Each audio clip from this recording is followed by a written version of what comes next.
নমস্কার, জঙ্গলমহল হেসেলে আপনাদের স্বাগত। আজকে আমি বানাবো পুঁটি মাছের রেসিপি। ভিডিওটি আপনারা প্রথম থেকে শেষ পর্যন্ত দেখতে থাকুন। এখন আমি মাছগুলোতে ভালোভাবে নুন হলুদ মাখিয়ে নেব।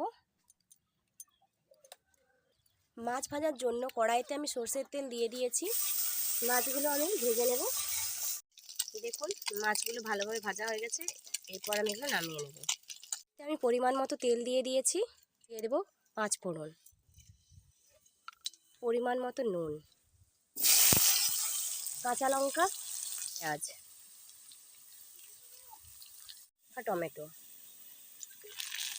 দিয়ে দিলাম রসুন বাটা, পরিমাণ জিরে গুঁড়ো, হলুদ গুঁড়ো। তবে কষানো হয়ে গেছে। এরপর আমি দিয়ে দেব সর্ষে বাটা,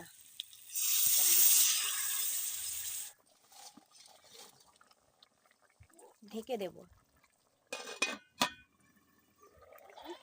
পুঁটি মাছের রেসিপি আমার রেডি হয়ে গেছে, নামিয়ে নেব।